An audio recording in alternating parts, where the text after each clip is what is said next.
Olá pessoal, hoje vamos tratar de um novo tema. Hoje trataremos sobre a Lei de Ohm. Dentre os tópicos a serem trabalhados nas disciplinas de eletricidade, de cursos de eletro e eletrônica,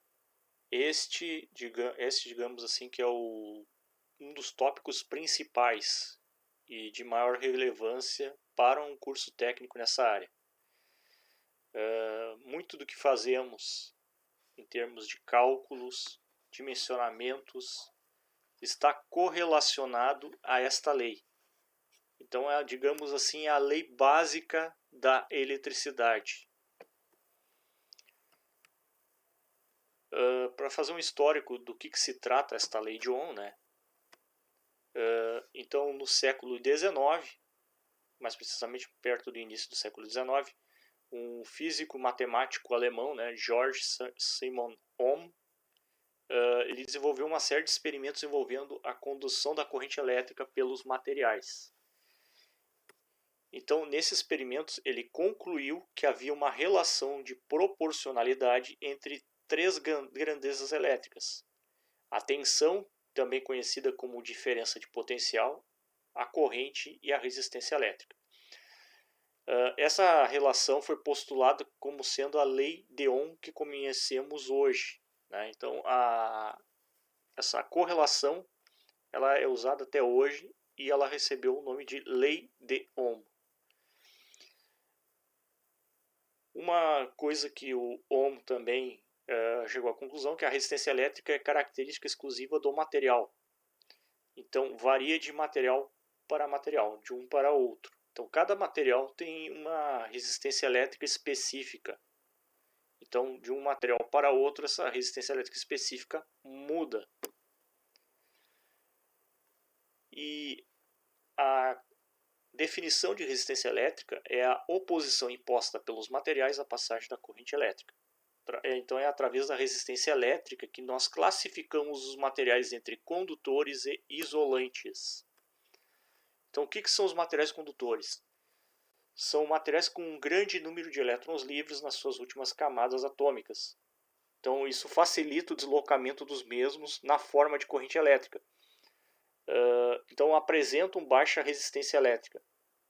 Então, a grande maioria dos condutores elétricos são sólidos metálicos. Então, entre esses sólidos metálicos citamos principalmente o cobre, alumínio, ouro. Temos outros materiais, prata, zinco. Então, todos os metais por si só conduzem a corrente elétrica. Alguns melhores, outros piores, mas todos os metais conduzem corrente elétrica. Também existem outros materiais e compostos considerados condutores. E o que mais se destaca, pessoal, é o carbono na forma de grafite, que é bastante empregado em máquinas elétricas, e os gases ionizados. Então, um gás ionizado ele é condutor da corrente elétrica. Quando conduz a corrente elétrica, ele tem uma baixa resistência. Mas para isso ele tem que estar ionizado. Materiais isolantes são materiais que em condições normais não conduzem a corrente elétrica. Ou então, quando acontece isso, é com extrema dificuldade, devido a um número muito pequeno ou praticamente inexistente de elétrons livres nas últimas camadas atômicas. Então, isso faz com que ele tenha alta resistência elétrica. Então, a grande maioria dos materiais não metálicos são isolantes. Exemplos: água, mas aí a água, neste caso, é desmineralizada, ela não pode conter minerais. Borracha, madeira, vidro, plásticos. Então, esses materiais eles são classificados como isolantes.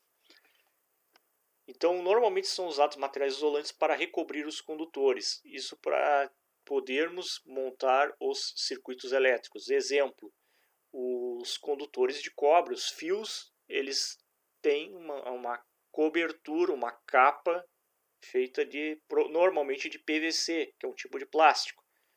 Esse PVC é isolante, ele isola a parte interna do condutor. Com isso nós podemos montar os circuitos elétricos. Então, traduzindo, o isolante ele limita até onde a corrente elétrica pode passar.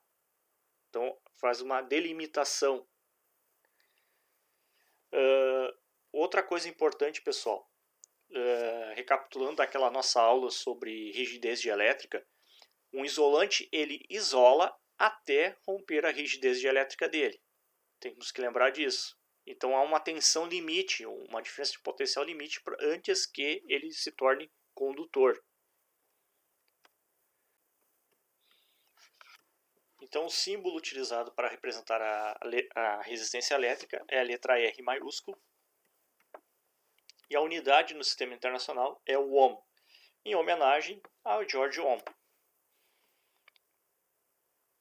Então, símbolos utilizados nos circuitos elétricos, e nós vamos utilizar muito esse símbolo, ou símbolos, né? Então, esses dois símbolos, eles representam, num circuito elétrico, resistor ou resistência elétrica. Tá? Então, resistor ou resistência elétrica, isso pode ser utilizado qualquer um dos dois símbolos. Aqui é um retângulo sem pintura por dentro, ele não é pintado, ou essa série de zigue-zagues aqui. Tá? Então, esses dois símbolos são resistência. Tensão é a própria diferença de potencial, então ela é fornecida por uma fonte de corrente contínua ou tensão contínua, pilhas, baterias, carregadores, fontes eletrônicas. Então, essas são as nossas fontes de tensão. Então, o símbolo de tensão é a letra U, e a unidade no sistema internacional, como nós já vimos aulas atrás, é o volt. E símbolos que são utilizados para demonstrar fontes de tensão ou fontes de corrente contínua, então são esses aqui, ó. Este é o símbolo de uma fonte de tensão fixa, tá? Esse aqui é aliás, representando uma pilha ou bateria, e esse segundo uma fonte em geral, tá? Mas ambos são fontes de tensão. E temos também as chamadas fontes ajustáveis ou fontes variáveis, que são fontes nas quais nós podemos variar a tensão de 0 até um determinado valor. Por exemplo, uma fonte ajustável de 20 volts, podemos variar a tensão de 0 até 20 volts. Podemos ajustar a tensão que nós queremos. Então são fontes ajustáveis ou variáveis. E diferente dessas aqui, que são fontes fixas. Fonte fixa, por exemplo, uma pilha de 1,5 volts é uma fonte fixa. Um carregador de celular de 5 volts é uma fonte fixa.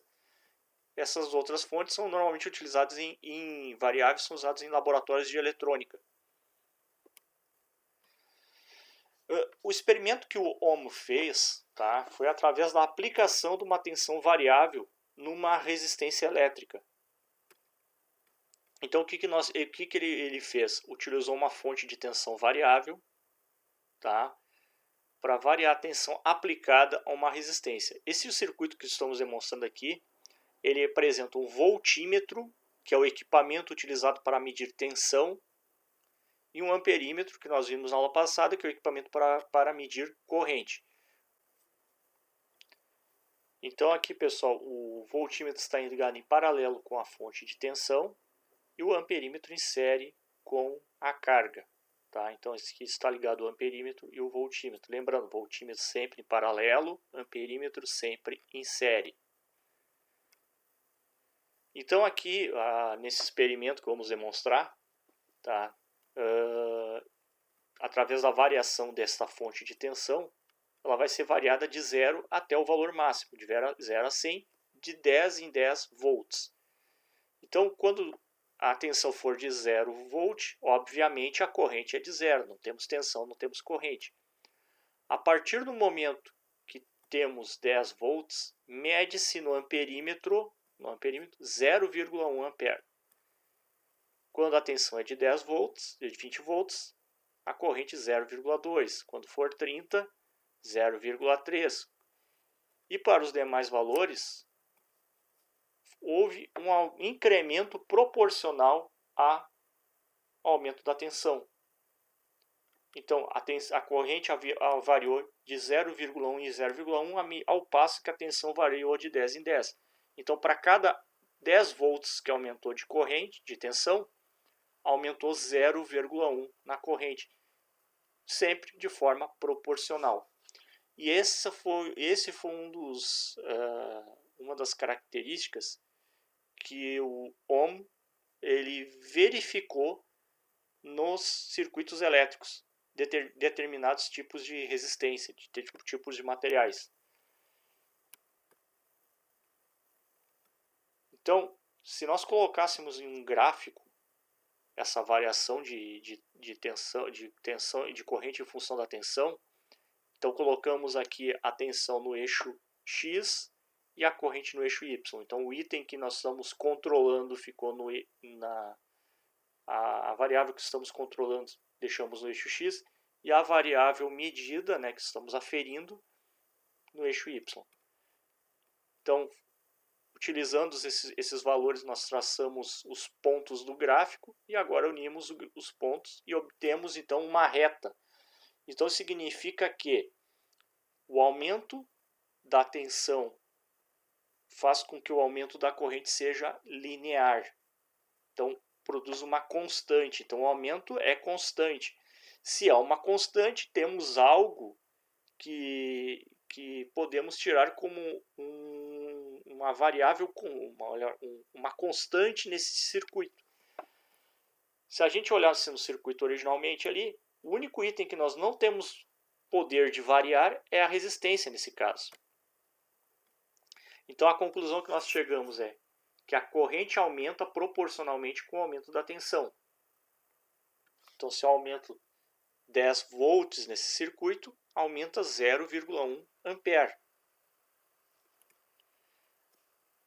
A relação de tensão e corrente é constante. E esse é outro detalhe que nós verificamos.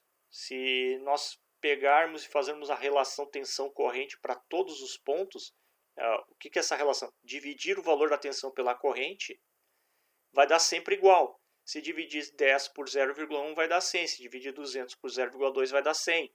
Se dividir 90 por 0,9 também dá 100. Se dividir 100 por 1 vai dar 100. Traduzindo, então sempre deu 100, que é uma constante. E essa constante, desta relação, que recebeu o nome de resistência elétrica. Então, o que o Ohm verificou? Que aquela relação constante tensão por corrente é a própria resistência. Então, é a resistência que, neste caso, neste circuito, nós não temos como variar ela. Ela permanece fixa. Então, para cada volt que eu aumento, aumenta proporcionalmente X amperes. Então, essa é conhecida, pessoal, como a lei de Ohm. Esta equação, R igual a U sobre I. Esta é a lei de Ohm. Então, alguns exemplos para demonstrar exercícios para demonstrar a lei de Ohm, que, aliás, desses nossos estudos, talvez um dos assuntos mais fáceis que nós vimos até agora, né? Então, aqui, a uma lâmpada incandescente é aplicada uma tensão de 220 volts. Determine sua resistência elétrica, sabendo que a intensidade de corrente elétrica exigida é de 0,18 amperes. Então, temos dois dados aqui. A tensão 220 e a corrente 0,18. Resolução, substituição direta na lei de Ohm. Nem precisamos converter nada aqui. Então, 220 dividido por 0,18 vai dar uma resistência elétrica de 12,22 ohms. Exemplo 2. Determine a corrente elétrica de uma resistência de 60 ohms quando ligada a uma tensão de 440 volts. Então, os dados aqui que nós temos é a resistência de 60 ohms e tensão de 440 volts. A resolução, a gente sabe que a lei de Ohm é R igual a U sobre I, mas agora nós queremos calcular a corrente, o I. Então temos que passar o I para o outro lado multiplicando e passamos o R para a direita dividindo. E nós vamos obter então I igual a U sobre R. Então vai ficar 440 volts dividido por 60 ohms, que vai dar uma corrente de 7,33 amperes. Exemplo 3. Qual é a tensão que deve ser aplicada a uma resistência de 750 ohms para que sua corrente elétrica seja de 25 mA? Então, os dados. Resistência 750 ohms, corrente 25 mA. Aqui temos que converter para ampere. Então vai ficar 25 vezes 10 a menos 3 amperes. Então a resolução, a gente sabe que resistência é tensão por corrente. Temos que isolar a tensão, passamos a corrente, o I, para o outro lado. Então vai ficar tensão igual a I vezes R. Então vai ficar 25 vezes 10 a menos 3 vezes 750. E obtemos então 18,75 volts. Vejam, pessoal, que são uma equação muito fácil de se trabalhar. E só tem três variantes. Então, R é igual a U sobre I igual a U sobre R, ou U igual a I vezes R. Então, são as três possibilidades que temos. Então, sabendo duas variáveis, a gente consegue determinar ou a tensão, ou a corrente, ou a resistência. E para fechar, condutância elétrica. Então, a condutância elétrica é a facilidade apresentada por um meio condutor à passagem da corrente elétrica, ou seja, é o inverso da resistência. O símbolo é a letra G maiúsculo e a unidade de medida no sistema internacional é o Siemens. Aqui importante, pessoal, é o S maiúsculo, porque S minúsculo é segundo. Tá? Então temos que tomar cuidado na hora de representar esta unidade. Então, o inverso da resistência é a mesma coisa que dizer que é 1 sobre R. Toda vez, pessoal, que nós tivermos uma função nesse formato 1 sobre alguma coisa, significa inverso. Então, 1 sobre R é condutância. Isso significa dizer também que R é igual a 1 sobre G. Então, um é o inverso do outro. A resistência é o inverso da condutância e a condutância é o inverso da resistência.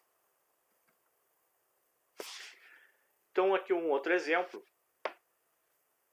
Um aquecedor elétrico tem uma resistência elétrica de 20 ohms. Determine sua condutância.